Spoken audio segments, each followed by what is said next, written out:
Hello guys, welcome back to my channel. Rekha को काफ़ी ज़्यादा अनलकी कहा गया है जब बात प्यार की आती है, और साथ ही साथ अमिताभ के लिए उनकी फीलिंग्स को लॉयल्टी में कंसिडर करा गया है। बट लॉयल्टी और ऑब्सेशन होने में बहुत ज़्यादा डिफरेंस है मेरे हिसाब से तो। बट जान लेते हैं क्या ये स्टेटमेंट सच हो सकती है। इस पे आने से पहले हम जान लेते हैं रेखा की लव लाइफ के बारे में। सबसे ज़्यादा कॉन्ट्रोवर्शियल और सबसे ज़्यादा इंपॉर्टेंट चैप्टर रेखा की लाइफ का है अमिताभ बच्चन के साथ अफेयर। हालांकि अमिताभ बच्चन ने कभी भी रेखा के साथ अफेयर को कभी भी ओपनली एक्सेप्ट नहीं किया। यार, मैरिड लोगों का ये काफी सही सिस्टम है ना कि एक्स्ट्रा मैरिटल अफेयर्स करने तो बहुत लोगों को होते हैं, बट टैग से सब बचना चाहते हैं फॉर ऑब्वियस रीजंस। उनकी बीवी उनको छोड़ के भाग सकती है, उनके बच्चे उनको छोड़ के भाग सकते हैं। तो रेखा और अमिताभ बच्चन ने दोनों ने पहली बार एक फिल्म में दो अनजाने में एक साथ काम किया। रेखा ने एक इंटरव्यू में कहा था कि उनको ऑर्डिनरी चीजें कुछ इम्प्रेस नहीं करती हैं, और विद टाइम उनका अमिताभ से फैसिनेशन इतना ज्यादा बढ़ गया कि वो लव स्टोरी में आ गया। जब सेमी गरेवाल ने पूछा कि अमिताभ से वो प्यार करती हैं, तो उन्होंने एक सेकंड के लिए भी झिझक नहीं करी इस बात का जवाब देने में। उन्होंने बोला एब्सोल्युटली, ये तो बहुत डम क्वेश्चन है। र्यूमर्स तो ये भी थे कि उनकी एक सीक्रेट मैरिज तक हो रखी है, लेकिन जया बच्चन रिपोर्टेडली इस इक्वेशन से खुश नहीं थी। कहा जाता है कि उन्होंने अमिताभ बच्चन को रेखा के साथ स्क्रीन शेयर तक करने से रोक दिया था। रेखा ने इस बारे में कहा, मुकद्दर के सिकंदर के ट्रायल शो में एक हफ्ते बाद इंडस्ट्री में सबको मालूम हो गया था कि अमित जी ने प्रोड्यूसर को क्लियर कर दिया है वो मेरे साथ काम नहीं करेंगे। सबने लेकिन मुझे इन्फॉर्म किया, लेकिन उन्होंने खुद मुझसे कुछ नहीं कहा। बताओ, इसमें भी इनको चाहिए कि वो खुद आके इनसे कहें। एक आप ऑलरेडी एक मैरिड मैन के साथ इन्वॉल्व हो रहे हो और फिर वो फाइनली आपसे स्पेस बनाना चाह रहा है, तो उसमें उनको काफी ज्यादा इनसिक्योरिटीज थे। और एक और शॉकिंग मोमेंट तब आया जब 22 जनवरी 1980 को नीतू सिंह और ऋषि कपूर की शादी थी। सब बड़े सुपरस्टार्स वहां पर मौजूद थे, इंक्लूडिंग अमिताभ बच्चन, जया एंड रेखा। तभी रेखा ने एक सेंसेशनल एंट्री की, सफेद साड़ी पहने हुए और मांग में सिंदूर लगाकर। पूरे शादी के वेन्यू में सिर्फ इसी बात की चर्चा होने लगी, कैमरास और नीतू और ऋषि से हटकर रेखा के सिंदूर पर जूम हो रहे थे। फिर 1982 के एक अवार्ड फंक्शन में जब रेखा ने उमराव जाओ के लिए अवार्ड मिला था, उनसे उस सिंदूर के बारे में पूछा गया, तो रेखा ने मशहूर जवाब दिया, जहां से मैं आई हूँ वहां सिंदूर पहनना एक फैशन है।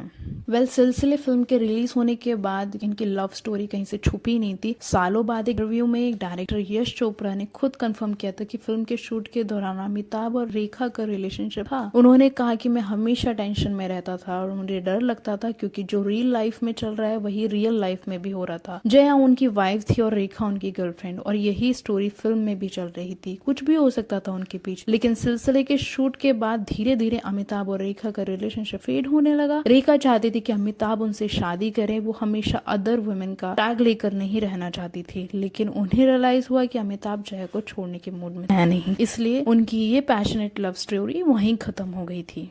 ये तो बात रही अमिताभ की बहुत ज्यादा ऑब्वियस लव स्टोरी। अब बात करते हैं जितेंद्र के साथ भी रेखा का एक रिलेशनशिप रहा है, जो कि काफी ज्यादा कंट्रोवर्शियल था उस टाइम पे। जितेंद्र और रेखा उनके काफी ज्यादा र्यूमर थे, हालांकि कभी ऑफिशियल नहीं हुआ। जितेंद्र ने शोभा कपूर से शादी भी की थी, और इस दरमियान रेखा को टैग भी मिला था कि घर तोड़ने वाली, होम ब्रेकर का टैग भी मिला था। उसके बाद आता है थर्ड अफेयर, किरण कुमार। हालांकि इनका अफेयर बहुत ज्यादा ऑब्वियस नहीं था, एक शॉर्ट फ्लाइंग थी। किरण कुमार एक बहुत ज्यादा फेमस बॉलीवुड विलेन के बेटे हैं, और इनका बहुत शॉर्ट पीरियड क्लियर अफेयर थी। और उसके बाद आता है विनोद मेहरा, बहुत ज्यादा प्रोमिनेंट रिलेशनशिप रेखा के साथ इनका। इन्होंने सीक्रेटली शादी भी की थी, जो कि ज्यादा लंबी नहीं चली। कुछ आर्टिकल्स में ये तक लिख गया था कि जब विनोद मेहरा अपने पेरेंट्स से रेखा को मिलवाने के लिए लेकर गए थे, तब उनकी मदर कमल मेहरा का बिहेवियर विद रेखा अच्छा नहीं था। ऑल्दो सैमी अग्रवाल के इंटरव्यू में रेखा ने डिनाई किया कि उन्होंने कभी विनोद मेहरा के साथ कोई मैरिज नहीं की थी। उसके बाद आता है मुकेश अग्रवाल। कहा जाता है कि अमिताभ से मूव ऑन करने के लिए रेखा ने दिल्ली के सक्सेसफुल बिजनेसमैन मुकेश अग्रवाल से शादी की थी। शादी के बाद जल्दी ही प्रॉब्लम शुरू हो गई। रेखा अपनी फिल्म करियर की वजह से ज्यादा मुंबई रहती थी, जबकि मुकेश दिल्ली से बिलोंग करते थे और वहाँ दिल्ली में ही रहते थे। दोनों की लाइफस्टाइल और पर्सनालिटी में काफी ज्यादा डिफरेंसेस थे। रिपोर्ट्स के मुताबिक मुकेश डिप्रेशन में थे और मेंटल हेल्थ इश्यूज उनके साथ काफी टाइम से चल रहे थे। शादी के सिर्फ 7 महीने बाद अक्टूबर 1990 में मुकेश अग्रवाल की डेथ हो गई थी सेल्फ हार्म के थ्रू। एक सुसाइड नोट भी उन्होंने वहाँ पे छोड़ा था कि किसी को ब्लेम नहीं किया जाए मेरी डेथ के लिए। इस ट्रेजेडी के बाद मीडिया और इंडस्ट्री का रिएक्शन रेखा के काफी खिलाफ था। उन्होंने होम ब्रेकर, मैन ईटर जैसे काफी ज्यादा टैग दिए गए थे और बहुत सारे हार्श लेबल्स उनके नाम के आगे लगे थे। कुछ फिल्म मेकर्स और एक्टर्स भी उनके साथ काम करना बंद कर दिया था, लेकिन सच ये है कि सुसाइड के लिए रेखा को ब्लेम करना अनजस्टिस था। मुकेश खुद पहले से डिप्रेशन में थे और वो क्लियर भी करके गए थे उस नोट में, किसी का भी कोई लेना देना नहीं है, उनका पर्सनल प्रॉब्लम था।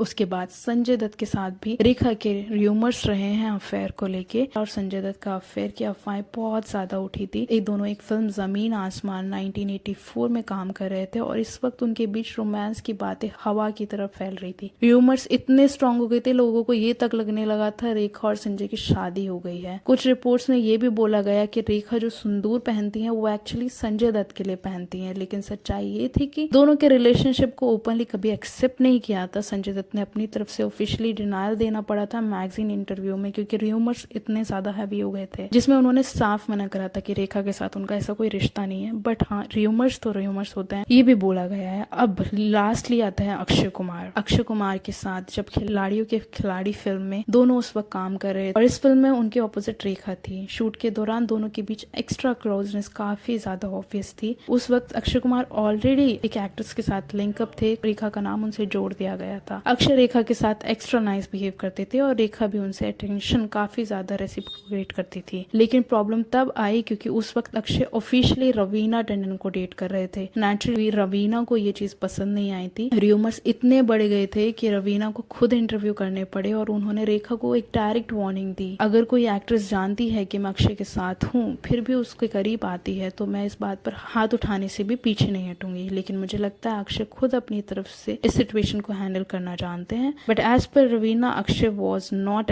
Was at no fault. तो ये रही ओवरऑल रेखा की लव लाइफ के बारे में। काफी ज्यादा ऑब्सेशन उनका आज भी अमिताभ के लिए कितना ज्यादा दिखता है। वो किसी भी शो में झिझक नहीं करती हैं इनडायरेक्टली उनका नाम मेंशन करने का। मुझे ये थोड़ा प्रिंसिपल्स के अगेंस्ट लगता है when you know that someone is involve with somebody. और उनका अच्छा खासा एक घर चल रहा है, उनकी वाइफ, उनके बच्चे काफी बड़े हो गए हैं, खुद भी अब बूढ़े हो रहे हो, तो आपको एक बाउंड्री, एक रिस्पेक्टफुल लाइन हमेशा ड्रॉ करनी चाहिए। आपका क्या ओपिनियन है इस बारे में? मेरा मुद्दा इस वीडियो को बनाने का सिर्फ ये था कि देखो, ऑब्सेशन अमिताभ बच्चन के साथ शो करा जाता है और ये तो कुछ ही अफेयर्स हैं जो मैंने यहाँ पर कलेक्ट करके आपको बताया है, बट इनके अलावा भी बहुत सारे नाम ऐसे हैं जो रेखा के लाइफ से जुड़े हैं। रेखा के र्यूमर्ड अफेयर्स बहुत सारे लोगों के साथ रहे हैं, कुछ ऑफिशियल थे, कुछ अनऑफिशियल थे। But what's your opinion on this video? Please अपना ओपिनियन कमेंट सेक्शन में जरूर शेयर करें। देखो, मल्टीपल पार्टनर्स होना, मल्टीपल टाइम रिलेशनशिप्स में आना, इसमें कोई बुरी बात नहीं है, इसमें कुछ गलत नहीं है, आप आ सकते हो। बट बात वो होती है कि आप चूज किसको कर रहे हो, और यहाँ पे रेखा भी गलत है और जिसके साथ वो इन्वॉल्व हुई, जैसे कि अमिताभ बच्चन, अक्षय कुमार, जो कि ऑलरेडी के रिलेशनशिप में थे,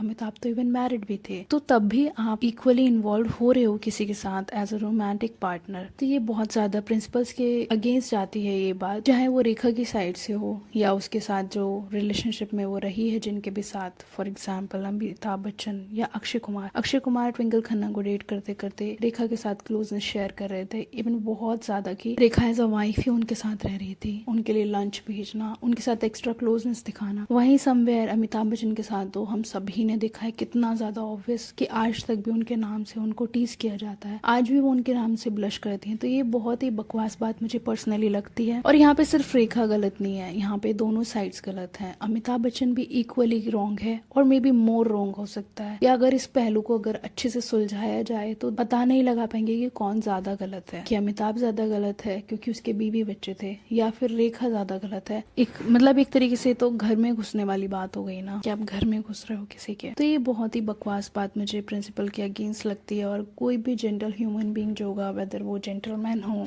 या लेडी हो, वो कोई भी ऐसी बात नहीं कर सकते हैं। और यही बात इतना इनफ प्रूफ होता है कि सिर्फ दिखावे से अपने लोगों के सामने कपड़े अच्छे पहने हैं, आपके लुक्स अच्छे हैं, तो आप लुक्स के बेस पे किसी की जेंटलनेस को नहीं कंसिडर कर सकते जब तक आप उसकी ट्रू नेचर को नहीं देख लेते हो। जैसे अमिताभ बच्चन की पर्सनालिटी को बिकॉज ऑफ हिज लुक्स उसको बहुत ज्यादा जेंटलमैन कहा जाता है, बट जब नेचर की बात करी जाए तो वाकई क्या वो जेंटलमैन कहीं से कहीं तक भी है। चलो, जहाँ पर चीटिंग आ जाती है, जहाँ पर डिसलॉयलिटी आ जाती है, उतना प्रूफ इनफ होना चाहिए। जेंटलमैन तो ओवरऑल होता है ना, वो कोई एस्पेक्ट्स में जेंटलमैन नहीं होता। कि वो अच्छा सन है या अच्छा फादर है। जेंटलमैन तो ओवरऑल होता है ना कि वो अच्छा ब्रदर भी है, अच्छा हस्बैंड भी है, अबव ऑल वो अच्छा एक ह्यूमन बीइंग है। तो अगर किसी के साथ इन्वॉल्व होना है, ठीक है, मैं मान सकती हूँ कि आप किसी के साथ शादी करिए, आपने इम्पल्सिवली करी या सोच समझ के करी, बट अभी आप लॉयल तो हो नहीं, बट आपके इंटरेस्ट ऐसे हैं कि अमिताभ को रेखा पसंद आ गई ओवर जया, तो आप उसको चीट नहीं करके जया की जगह आप जया के साथ चीजें खत्म करो एंड फिर आप रेखा के साथ रहो। इसमें कोई बुराई नहीं है कि आप एक इंसान को छोड़ दो और फिर आप मूव ऑन करो अपनी लाइफ में और न्यू चैप्टर तब आप स्टार्ट करो। बट यहाँ पे क्या होता है कि आपको जो चैप्टर चल रहा है वो तो चलाना ही होता है, बट साइड बाय साइड आपको और बहुत सारे मल्टीपल चैप्टर्स भी चालू करने हैं। तो ये बहुत ही बकवास बात है, एथिकली भी बहुत रॉन्ग है और नॉर्मल सेंस में भी बहुत रॉन्ग है। और आप तो इन्फ्लुएंसर्स है, वो लोगों के लिए आइडल हो, तो आपको तो और बहुत ज्यादा सोच समझ के चीजें करनी चाहिए, क्योंकि लोग समवेयर आपसे इन्फ्लुएंस होते हैं, आपको रियल लाइफ में भी हीरो मानते हैं। तो आपको बहुत सारी चीजों का ध्यान रखना चाहिए कि किसी की लाइफ में गलत इम्पैक्ट नहीं पड़े। मुझे लगता है समवेयर रेखा ने प्यार बहुत सीख करा है अपनी लाइफ में और उसको मिला नहीं जैसा भी उसने चाहा। समवेयर मुझे ऐसा लगता है कुछ लोग ऐसी सोच रखते हैं कि जिनको जब खुद की बात आती है तो उनको कुछ सही और गलत नहीं समझ आता, उनको लगता है जो वो कर रहे हैं क्योंकि उनकी मेंटल स्टेट वैसी है। तो रेखा के जो फादर हैं जैमिनी गणेशन, उन्होंने उनकी मदर से शादी नहीं की थी और रेखा एक अनमैरिड मदर की बेटी है। तो मुझे लगता है उसका रेखा का सरनेम भी उसको नहीं मिला है क्योंकि उसके फादर ने उसको एक्सेप्ट नहीं किया था। तो मुझे लगता है ये वजह भी हो सकती है समवेयर कि वो एक लव सिक्योरिटी अपनी लाइफ में हमेशा से सीख करती है। ये कोई जस्टिफिकेशन नहीं, इसको हम जस्टिफिकेशन में कंसिडर नहीं कर सकते, बट हाँ ये एथिकली बहुत ज्यादा रॉन्ग है। तो आपका क्या ओपिनियन है इस बारे में? प्लीज अपना ओपिनियन कमेंट्स में जरूर शेयर करें। वीडियो अच्छी लगी तो please do like share and subscribe to my channel. Thank you so much for watching. Bye bye.